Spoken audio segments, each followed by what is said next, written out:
옛날 어느 마을에 마음씨는 착하지만 집안이 가난해서 장가를 못 간 노총각 나무꾼이 홀어머니와 함께 살고 있었습니다. 어느 날 숲속에서 나무를 하고 있는데 사냥꾼한테 쫓기고 있는 사슴 한 마리가 나무꾼이 있는 곳으로 뛰어왔습니다. 나무꾼은 떨고 있는 불쌍한 사슴을 구해주고 싶었습니다. 그래서 나무 뒤에 사슴을 숨겨주고는 아무 일도 없었다는 듯이 계속해서 나무를 하기 시작했습니다. 곧이어 뒤따라온 사냥꾼이 나무꾼에게 이 근처에서 사슴을 봤냐고 물었습니다. 나무꾼은 사슴을 본 적이 없다고 말했습니다. 사냥꾼은 두리번거리다가 오던 길로 다시 돌아갔습니다. 나무꾼 덕분에 목숨을 구한 사슴은 나무꾼에게 은혜를 갚고 싶었습니다. 그래서 나무꾼에게 소원이 무엇인지 물었습니다. 아직 결혼을 못한 노총각 나무꾼은 착하고 예쁜 여자와 결혼해서 귀여운 아이들과 함께 행복하게 살고 싶다고 했습니다. 사슴은 한쪽 방향을 가리키며 말했습니다. 저쪽으로 쭉 가시면 선녀들이 목욕하는 곳이 있는데 선녀들이 목욕할 때 날개옷 한 벌을 숨기세요. 그러면 하늘로 올라가지 못한 선녀가 있을 거예요. 그 선녀와 결혼하세요. 하지만 아이 셋을 낳을 때까지 절대로 날개옷을 보여주면 안 돼요. 나무꾼은 사슴이 말해준 곳으로 가서 선녀들이 오기를 기다렸습니다. 밤이 되자 정말로 하늘에서 선녀들이 내려와서 목욕을 하기 시작했습니다. 나무꾼은 사슴의 말대로 날개옷 한 벌을 숨겼습니다. 목욕을 끝낸 선녀들이 하나 둘 날개옷을 입고 하늘로 올라갔는데 한 선녀만 옷을 찾지 못해 울고 있었습니다. 나무꾼은 그 선녀를 데리고 집으로 와서 혼례를 올렸습니다. 몇 년이 지난 후 나무꾼 부부에게 두 아이가 생겼습니다.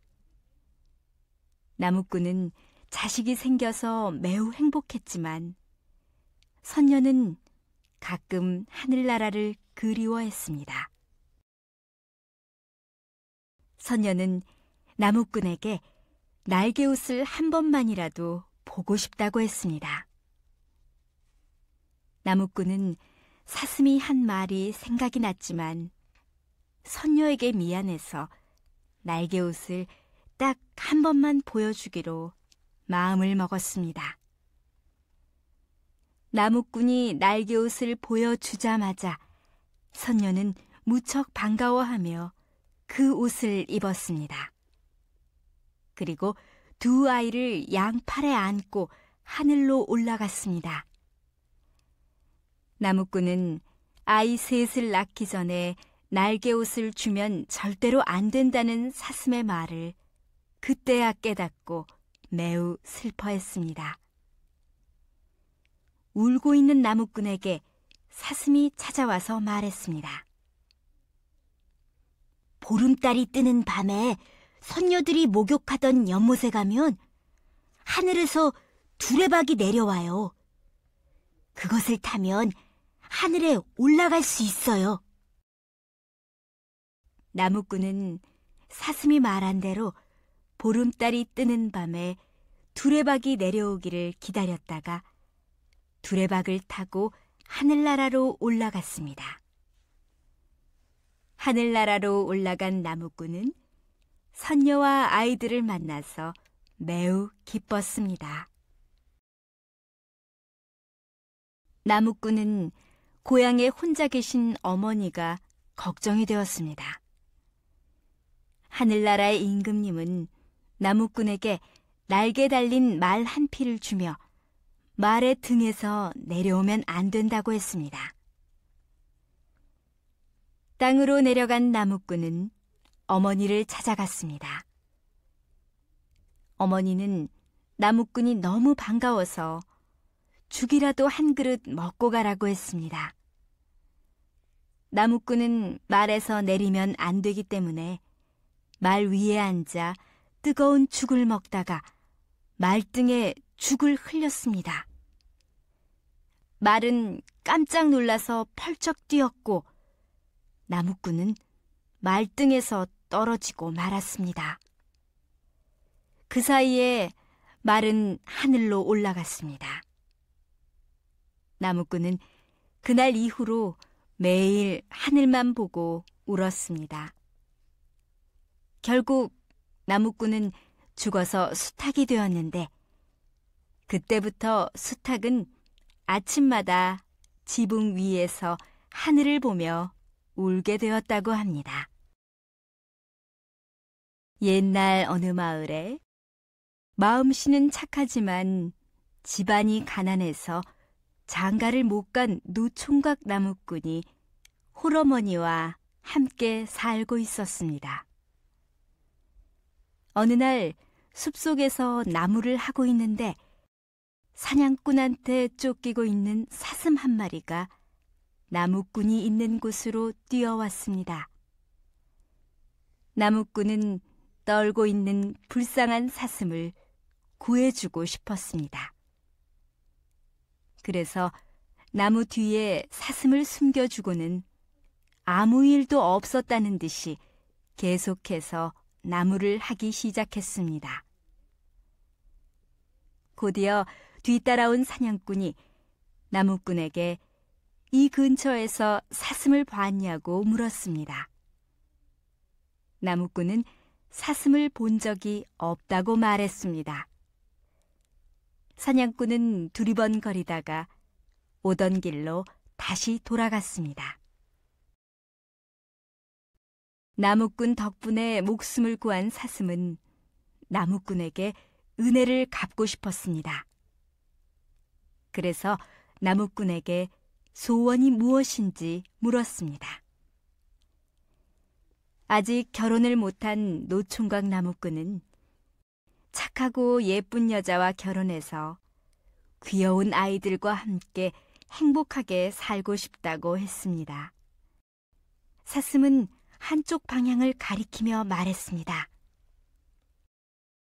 저쪽으로 쭉 가시면 선녀들이 목욕하는 곳이 있는데 선녀들이 목욕할 때 날개옷 한 벌을 숨기세요.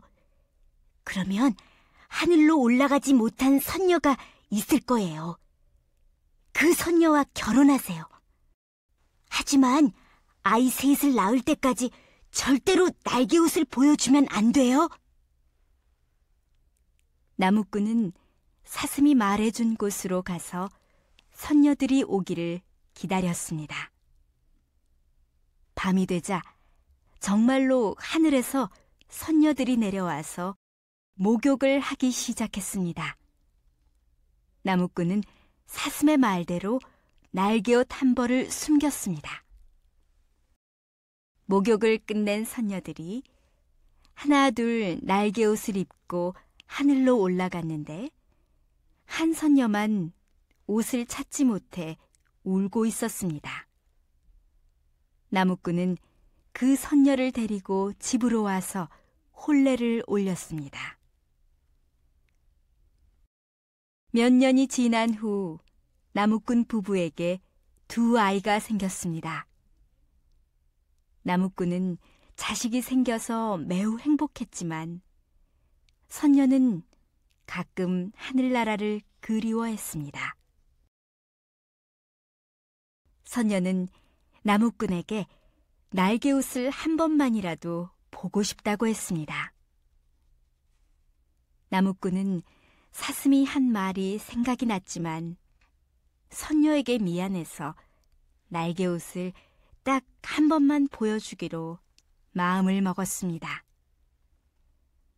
나무꾼이 날개옷을 보여주자마자 선녀는 무척 반가워하며 그 옷을 입었습니다. 그리고 두 아이를 양팔에 안고 하늘로 올라갔습니다. 나무꾼은 아이 셋을 낳기 전에 날개옷을 주면 절대로 안 된다는 사슴의 말을 그때야 깨닫고 매우 슬퍼했습니다. 울고 있는 나무꾼에게 사슴이 찾아와서 말했습니다. 보름달이 뜨는 밤에 선녀들이 목욕하던 연못에 가면 하늘에서 두레박이 내려와요. 그것을 타면 하늘에 올라갈 수 있어요. 나무꾼은 사슴이 말한 대로 보름달이 뜨는 밤에 두레박이 내려오기를 기다렸다가 두레박을 타고 하늘나라로 올라갔습니다. 하늘나라로 올라간 나무꾼은 선녀와 아이들을 만나서 매우 기뻤습니다.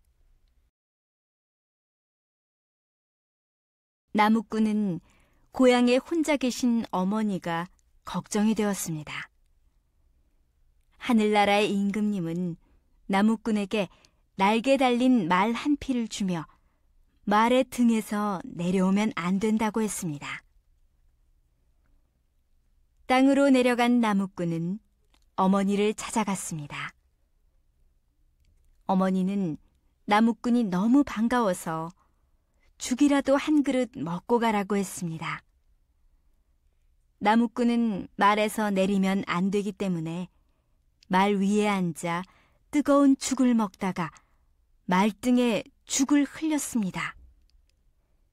말은 깜짝 놀라서 펄쩍 뛰었고 나무꾼은 말등에서 떨어지고 말았습니다. 그 사이에 말은 하늘로 올라갔습니다. 나무꾼은 그날 이후로 매일 하늘만 보고 울었습니다. 결국 나무꾼은 죽어서 수탉이 되었는데 그때부터 수탉은 아침마다 지붕 위에서 하늘을 보며 울게 되었다고 합니다.